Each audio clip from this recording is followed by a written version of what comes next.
I launched my second business this year, and let me tell you, I thought I had everything figured out. I'd already done one business, right? How different is launching a second? Turns out entrepreneurship has changed quite a bit in the last 4 years, and there are so many things I wish I had known before launching my business. In this video, I'm going to tell you exactly what those things are. By the way, this video is sponsored by Modash, more on them later. This first thing that I wish I knew, I'm actually embarrassed to admit, because I'm not going to lie, I did kind of know this, but I didn't do anything about it. It's going to be one of those really exposing videos. This first thing that I wish I knew, or at least I wish I acted on, is that standard operating procedures, also known as SOPs, are the backbone of your business. Now, so many people in my life will be watching this video thinking, Jade, my love, I told you that years ago. And I know you did, but I did nothing about it because creating SOPs is just not something I'm passionate about.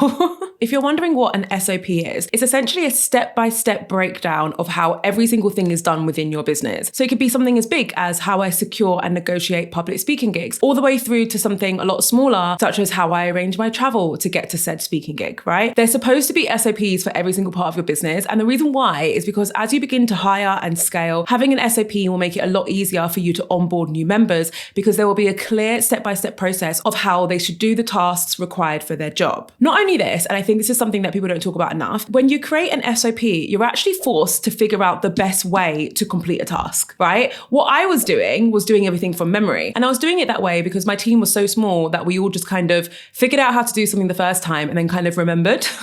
I'm also very fortunate in that I have very low turnover. Like the people I work with, I tend to work with for years and years, and they don't quit. And therefore I don't have to hire someone to replace them and then therefore figure out how to teach them to do that person's job, right? The truth is, running your business that way is lazy. There is actually no other way of framing it. You think you're being efficient because you're not wasting time documenting how to do a task, but actually you're just causing yourself to waste even more time further down the line, especially to the point what I made previously in terms of forcing yourself to figure out how to do a task is what's going to help you realize when you're doing a task the wrong way or when you can be more efficient with that task. Fortunately, I am making changes in this second business. I've almost feel like my first business is a lost cause. No, it's not. It's not.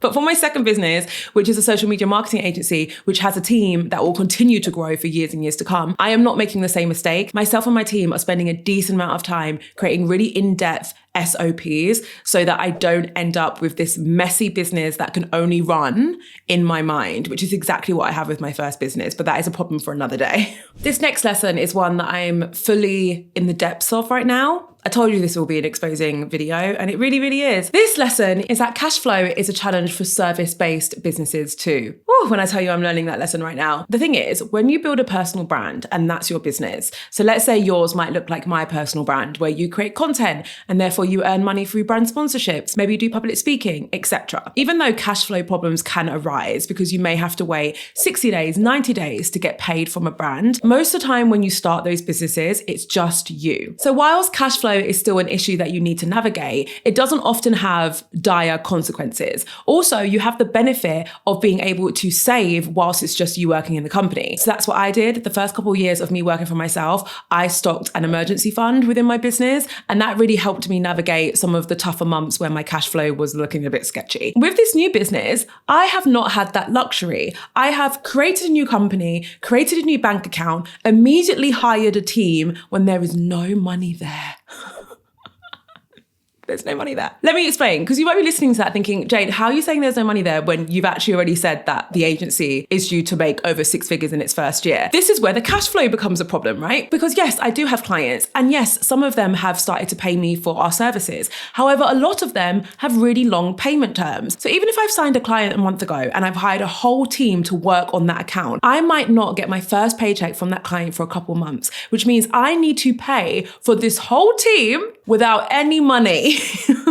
Now, I'm very fortunate here because I've recently made a connection with a very successful businesswoman who is consulting me and helping me through these challenges. She actually created a cash flow spreadsheet for me where I'm mapping out all of my expenses, when my invoices are due, and then figuring out what the deficit is. From that point on, I either need to put money into this account from my own personal bank account, right? That's essentially called a director's loan. So I would put money in as a director, and then when the money is available, I can take all the money that I put in back out, and I don't have to worry about paying tax so long as as it's within a certain time frame. So that's probably what I'm going to have to do. Alternatively, I might have to look at getting a loan for the next 4 weeks just to cover me until an invoice comes through. All things that I never had to deal with when I was running my personal brand. This was never an issue. This is all to say, guys, that when people talk about cash flow and you kind of space out because you're like, I've never really had a problem with cash flow, know that cash flow can become a problem for all businesses. And the thing is about cash flow is you don't realize how serious it is until you actually have an issue with it. So start thinking about it in advance, even if you don't predict yourself having an issue with cash flow in the near future. All right, so it's time for a bonus section here because you know I love to throw those in. Something that I think a lot of business owners aren't aware of, but they should be aware of, is how to properly market their business. Once your business is up and running, marketing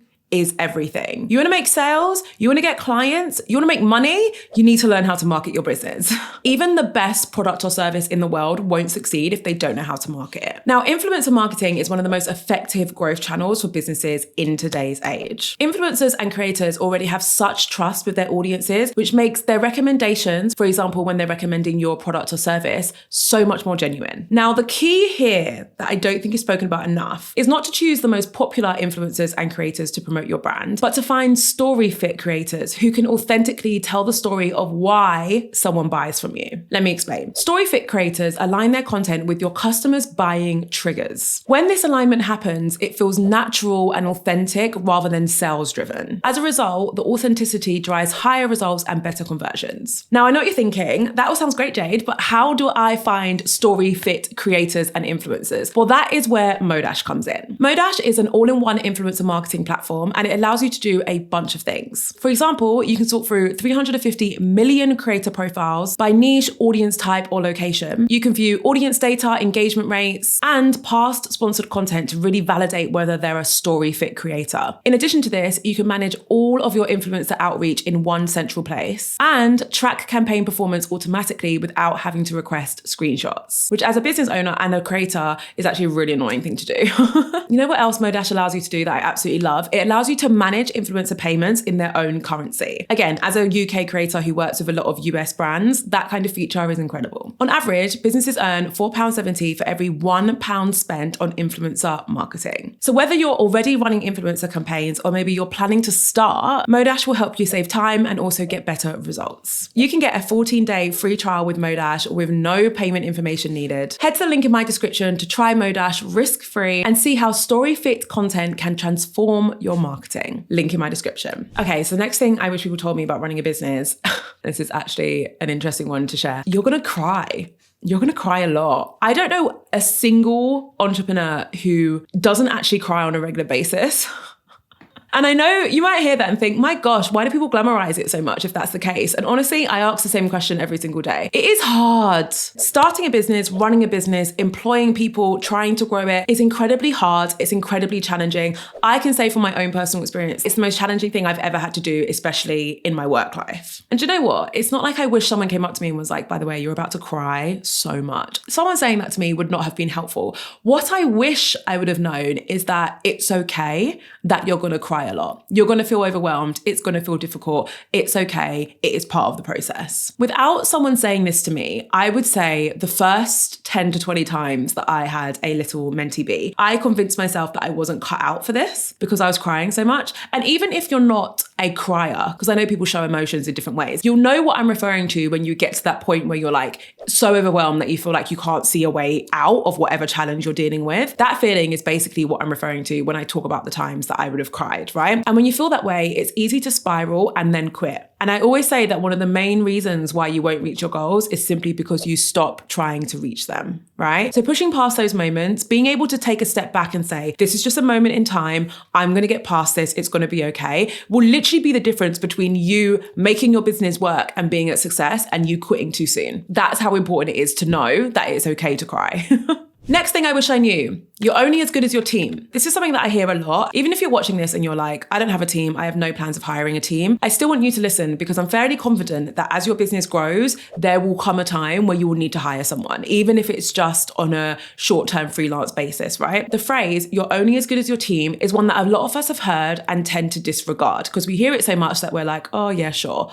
Guys, especially with the launch of this agency, I have learned that the biggest skill you can have as a CEO and a founder is the ability to hire good people. If you can hire good people, it doesn't matter how rubbish your idea is, it doesn't matter how bad you are at your job. None of that matters if you can hire the right people. Being a good CEO and founder literally all comes down to that one skill.